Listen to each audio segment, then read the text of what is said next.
بسم اللہ الرحمن الرحیم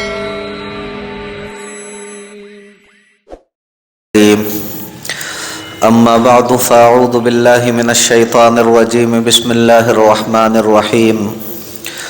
ولا تطرد الذین يدعون ربهم بالغداة والعشی یریدون وجہہ آمنت باللہ صدق اللہ مولانا العظیم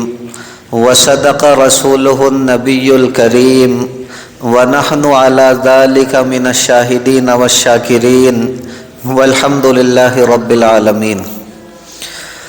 میرے محترم بزرگوں، بھائیوں اور دوستوں، پچھلے ہفتے میں نے آپ کے سامنے اس عنوان سے متعلق کچھ باتیں رکھی تھی کہ غریب، کمزور اور ناتواں لوگوں کے ساتھ حقارت کا معاملہ نہ کریں، ان کے ساتھ ذلت کا معاملہ نہ کریں بلکہ عزت کے ساتھ پیش آئیں۔ آج بھی دیکھیں اسی عنوان سے متعلق میں اپنے اکابر سے سیکھی گئی مزید باتیں آپ کی خدمت میں رکھوں گا۔ بس آپ اللہ رب العزت سے دعا فرما دیں کہ صحیح صحیح باتیں میری زبان سے کہلوا دے اور ہم سبھی کے لیے ان باتوں کو کارآمد اور نفع بخش بنا دے۔ دیکھیں صحیح بخاری شریف کے اندر حدیث ہے اور حضرت حارثہ ابن وہب رضی اللہ تعالی عنہ اس حدیث مبارکہ کے راوی ہیں۔ وہ فرماتے ہیں کہ سرکار دو عالم صلی اللہ علیہ وسلم نے ارشاد فرمایا، الا اخبرکم باہل الجنہ، کہ کیا میں تمہیں جنتی لوگوں کے بارے میں نہ بتا دوں؟ یعنی کیا میں تمہیں یہ نہ بتا دوں کہ جنتی لوگ کون ہیں؟ اس کے بعد نبی اکرم صلی اللہ علیہ وسلم نے ارشاد فرمایا، کل ضعیف متضاعف، ہر ایسا بندہ جو کمزور ہو اور دنیا والے بھی اس کو کمزور سمجھتے ہوں، یعنی دنیا والوں کی نگاہ میں اس کی کوئی حیثیت نہ ہو، کوئی مرتبہ نہ ہو، کوئی مقام نہ ہو، لیکن فرمایا لو اقسم علی اللہ لابرہ، کہ اللہ رب العزت کے یہاں اس کا یہ مقام ہو کہ اگر وہ اللہ رب العزت کی ذات کے اوپر کوئی قسم کھا لے تو اللہ رب العزت اس کی قسم کو پورا فرما دے۔ یعنی اگر کسی کام کے بارے میں یہ کہہ دے کہ اللہ رب العزت کی قسم یہ کام اس طرح ہوگا تو اللہ رب العزت اس کی قسم کو پورا فرماتے ہوئے اس کام کو اسی طرح فرما دے۔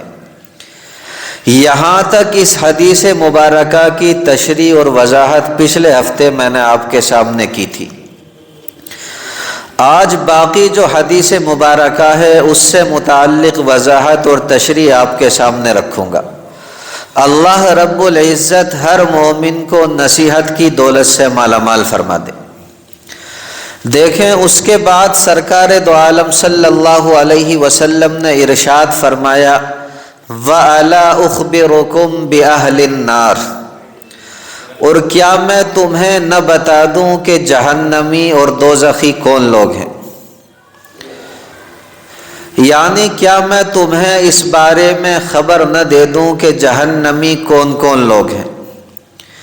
اس کے بعد سرکار دو عالم صلی اللہ علیہ وسلم نے ارشاد فرمایا، کل عتل جواز مستکبر، ہر وہ بندہ جو سخت مزاج ہو، نک چڑھا ہو اور تکبر کرنے والا ہو۔ یہ تین الفاظ سرکار مدینہ صلی اللہ علیہ وسلم نے بیان فرمائے، ایک عتل، دوسرے جواز اور تیسرے مستکبر،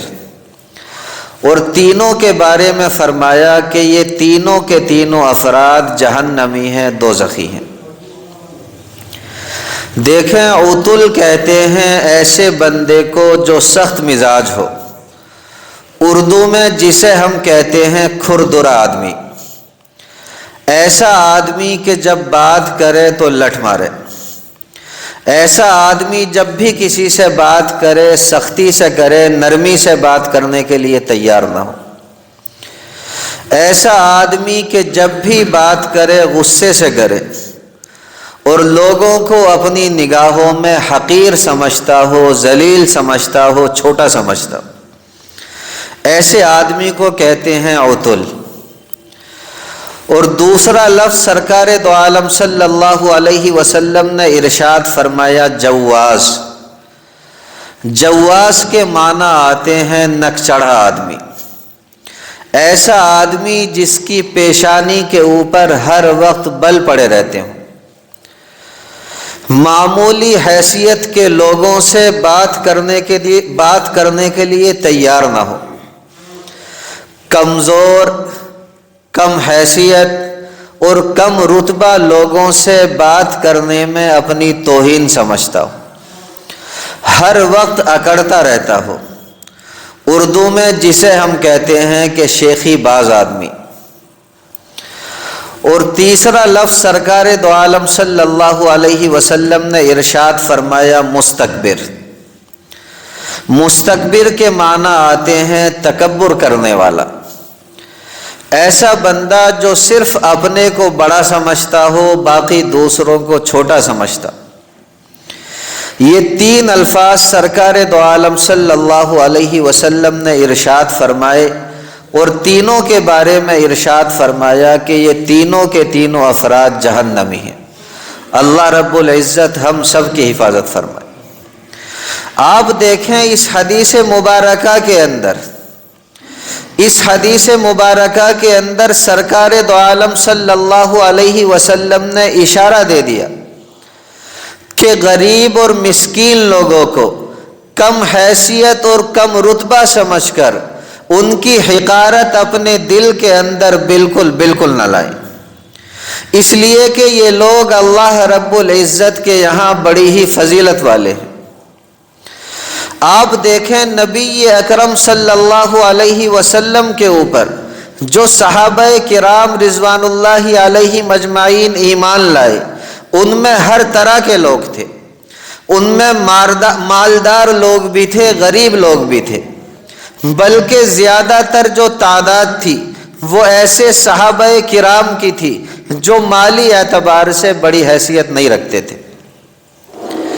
لیکن نبی اکرم صلی اللہ علیہ وسلم کی مجلس میں وہ تمام صحابہ کرام رضوان اللہ علیہ مجمعین ایک ساتھ بیٹھا کرتے۔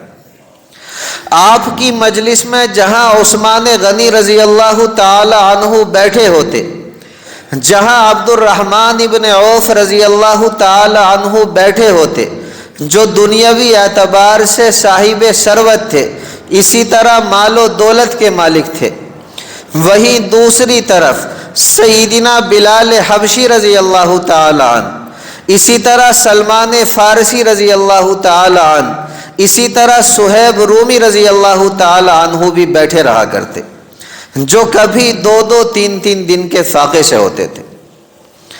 اگر آپ توجہ دیں گے تو انشاءاللہ ثم انشاءاللہ میرے پیارے بھائیوں بات کا سمجھنا بڑا آسان ہوگا۔ آپ ذرا توجہ دیں، ایک مرتبہ سرکار دو عالم صلی اللہ علیہ وسلم سے کفار مکہ نے کہا کہ اے محمد، ہم آپ کے پاس آنے کے لیے بھی تیار ہیں، ہم آپ کی باتیں سننے کے لیے بھی تیار ہیں، لیکن مشکل یہ ہے کہ آپ کے پاس ہر وقت جو ہے وہ معمولی قسم کے فاقہ مست لوگ بیٹھے رہا کرتے، اور ان کے ساتھ بیٹھنا یہ ہماری شان کے خلاف ہے، یعنی ان کے ساتھ بیٹھنے میں ہماری شان گھٹتی ہے۔ اس لیے اگر آپ ایسا کر لیں کہ ان کے لیے ایک الگ مجلس منعقد کر لیں اور ہمارے لیے ایک الگ مجلس کا انعقاد کر لیں، تو پھر ہم آپ کے پاس آیا بھی کریں گے، آپ کی باتیں سنا بھی کریں گے۔ بظاہر میرے پیارے بھائیوں اس بات کے اندر کوئی خرابی معلوم نہیں ہوتی، اگر نبی اکرم صلی اللہ علیہ وسلم چاہتے تو ان کے لیے الگ سے وقت مقرر فرما لیتے، اس وقت میں وہ لوگ آ جایا کرتے، آپ صلی اللہ علیہ وسلم انہیں دین کی باتیں بتا دیا کرتے، اور ممکن تھا کہ دین کی باتیں سن کر کے ان کی اصلاح بھی ہو جاتی، وہ راہ راست پر بھی آ جاتے۔ دیکھیں، اگر میرے یا آپ جیسا کوئی بندہ ہوتا تو ان کی بات کو مان لیتا، لیکن یہاں جو معاملہ تھا وہ اصول کا تھا۔ اللہ رب العزت نے قرآن مقدس کے اندر آیت شریفہ نازل فرما دی۔ اللہ رب العزت نے ارشاد فرمایا وَلَا تَطْرُدِ الَّذِينَ يَدْعُونَ رَبَّهُمْ بِالْغَدَاةِ وَالْعَشِيِّ يُرِيدُونَ وَجْهَهُ کہ اے محمد عربی صلی اللہ علیہ وسلم، آپ ان لوگوں کو اپنے پاس سے دور مت کیجیے جو صبح و شام اپنے رب کو پکارتے ہیں، جو صبح و شام اپنے رب کی عبادت کرتے ہیں اور اس نیت سے کرتے ہیں کہ ہمارا رب ہم سے راضی ہو جائے۔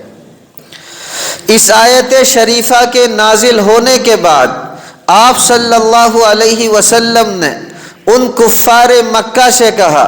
کہ اگر تم حق کا طلبگار بن کے آنا چاہتے ہو، اگر تم حق کے طالب بن کر کے آنا چاہتے ہو تو پھر ان غریبوں مسکینوں کے ساتھ بیٹھنا پڑے گا، اور اگر ان کے ساتھ بیٹھنا نہیں چاہتے تو پھر اللہ رب العزت تم سے بے نیاز ہے، اللہ رب العزت کا پیارا نبی بھی تم سے بے نیاز ہے، لیکن تمہارے لیے الگ سے ایک مجلس منعقد نہیں کی جائے گی۔ اگر آپ میرے عزیز بھائیوں قرآن مقدس پڑھیں گے، اگر آپ قرآن مقدس کا گہرائیوں کے ساتھ مطالعہ کریں گے تو آپ کو پتہ چلے گا کہ دوسرے انبیاء کرام علیہم السلام سے بھی اسی طرح کفار نے کہا۔ قرآن مقدس گواہی دیتا ہے کہ کفار نے کہا ما نراک اتبعک الا الذین هم اراذلنا بادی الرأی، کہ تمہارے پاس جو لوگ بیٹھے رہا کرتے ہیں ہم دیکھتے ہیں کہ وہ ہم میں رذیل قسم کے لوگ ہیں، یعنی ہم میں سستے قسم کے لوگ ہیں، ہم میں کم حیثیت اور کم درجے والے لوگ ہیں، اس لیے ہم آپ کی اتباع کیسے کر لیں، اس لیے ہم آپ کے پیچھے کیسے آ جائیں، کیونکہ ہم تو بڑی ہی شان والے لوگ ہیں اور بڑی ہی عقل والے لوگ ہیں۔ ایسے لوگوں کو مخاطب کرتے ہوئے اللہ رب العزت نے ارشاد فرمایا کہ یہ لوگ جن کو تم غریب سمجھ رہے ہو، یہ لوگ جن کو تم مسکین سمجھ رہے ہو، یہ لوگ جن کو تم کم حیثیت اور کم رتبہ سمجھ رہے ہو، ان کا مقام، ان کا منصب، ان کا رتبہ اللہ رب العزت کے یہاں بہت ہی بڑا ہے، اس لیے ان کو کم حیثیت سمجھ کر ان کی حقارت اپنے دل میں نہ لائیں۔ اور یہاں جو معاملہ ہے وہ اصول کا ہے۔ ایسا نہیں ہو سکتا کہ تمہاری مالداری کی وجہ سے، ایسا نہیں ہو سکتا کہ تمہاری سرداری کی وجہ سے، ایسا نہیں ہو سکتا کہ دنیا میں تمہارے پاس بڑا عہدہ ہے اس عہدے کی وجہ سے ہم ان غریب اور مسکین لوگوں کے اوپر تمہیں فضیلت دے دیں۔ اور یہ وہ اصول ہے جس پر اللہ رب العزت نے کبھی بھی مصالحت نہیں کی، اللہ رب العزت کے پیارے نبی نے کبھی بھی مصالحت نہیں کی۔ اس لیے کہتا ہوں کہ میرے پیارے بھائیوں، اگر اللہ رب العزت کا کوئی بندہ ہمیں دنیاوی اعتبار سے کمزور کم حیثیت نظر آتا ہے، اس کے پاس روپے پیسے زیادہ نظر نہیں آتے، تو اللہ کے لیے اس کی حقارت اپنے دل میں کبھی نہ لائیں، اس کو کمزور سمجھ کر کبھی بھی ذلیل نہ کریں، اس کو کمزور سمجھ کر کبھی بھی بے عزت نہ کریں، کیونکہ ہمیں نہیں پتا کہ وہ اللہ رب العزت کے یہاں کیا مقام رکھتا ہو سکتا ہے کہ ہمارے یہاں کے جو بڑے بڑے مالدار ہیں وہ سب مل کر کے اللہ رب العزت کے یہاں وہ مقام نہ رکھتے ہو جو اللہ رب العزت نے اس اکیلے کو مرحمت فرما رکھا ہو۔ اس پر میں ایک چھوٹا سا واقعہ آپ کے سامنے رکھتا ہوں، انشاءاللہ ثم انشاءاللہ بات کا سمجھنا بڑا آسان ہوگا۔ دیکھیں، حدیث کی ایک کتاب ہے مسند احمد، اس کتاب کے اندر یہ حدیث مبارکہ مروی ہے کہ نبی اکرم صلی اللہ علیہ وسلم کے پاس کبھی کبھی دیہات سے یا پھر آپ کہیں کہ گاؤں سے کبھی کبھی ایک صاحب آیا کرتے تھے. ان کا نام تھا حضرت ظاہر رضی اللہ تعالی عنہ. سیاہ فام تھے، کالی رنگت تھی ان کی، روپے پیسے کے اعتبار سے بھی کم حیثیت تھے، لوگوں کے درمیان بھی ان کی کوئی حیثیت نہ تھی، کوئی عزت نہ تھی. لیکن نبی اکرم صلی اللہ علیہ وسلم ان سے بڑی محبت فرماتے تھے. ایک مرتبہ سرکار دو عالم صلی اللہ علیہ وسلم بازار سے گزر رہے تھے. آپ نے دیکھا کہ حضرت ظاہر رضی اللہ تعالی عنہ کھڑے ہیں. دیکھیں ایک دیہاتی آدمی بازار کے اندر کھڑا ہو، جس کا رنگ بھی کالا ہو، روپے پیسے کے اعتبار سے بھی کم حیثیت ہو، لوگوں کے درمیان اس کی کوئی عزت بھی نہ ہو. ایمانداری سے بتائیے کیا کوئی بھائی اس کی جانب توجہ دے گا؟ بالکل نہیں دے گا. لیکن دیکھیں سرکار دو عالم صلی اللہ علیہ وسلم ان تمام بازار والوں کو چھوڑ کر حضرت ظاہر رضی اللہ تعالی عنہ کے پاس تشریف لے گئے اور پیچھے سے جا کر حضرت ظاہر رضی اللہ تعالی عنہ کی کولی بھر لی اور پھر ان کی آنکھوں کے اوپر اپنا ہاتھ رکھ لیا. آج جس طرح ہم سے ہمارا کوئی پرانا دوست مل جائے تو ہم پیچھے سے جاتے ہیں اور جا کر کے اس طرح ان کی کولی بھر لیتے ہیں اور اپنے ہاتھ جو ہے وہ اس کی آنکھوں کے اوپر رکھ لیتے ہیں. تو بالکل یہی انداز جو ہے وہ نبی اکرم صلی اللہ علیہ وسلم نے اپنایا. اب حضرت ظاہر رضی اللہ تعالی عنہ اپنے آپ کو چھڑانے لگے کہ پتہ نہیں مجھے کس نے پکڑ لیا. پھر آپ دیکھیں سرکار دو عالم صلی اللہ علیہ وسلم نے آواز لگائی. آپ نے فرمایا من یشتری العبد، کہ اس غلام کو کون خریدے گا. اب تک تو حضرت ظاہر رضی اللہ تعالی عنہ اپنے آپ کو چھڑانے کی کوشش کر رہے تھے، اس لیے کہ جانتے نہیں تھے کہ مجھے کس نے پکڑ رکھا ہے.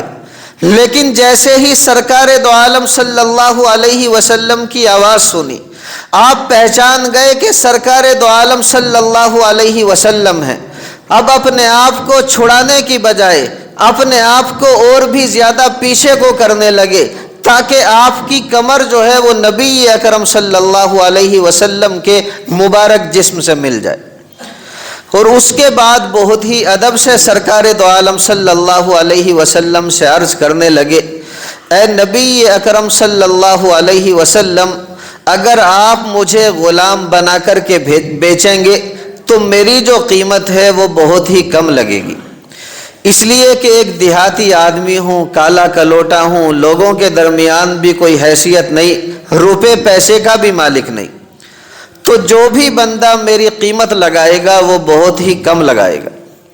لیکن دیکھیں قربان جائیں سرکار دو عالم صلی اللہ علیہ وسلم کی ذات عالیہ پر. آپ صلی اللہ علیہ وسلم نے ارشاد فرمایا لیکن عند اللہ لست بکاسد،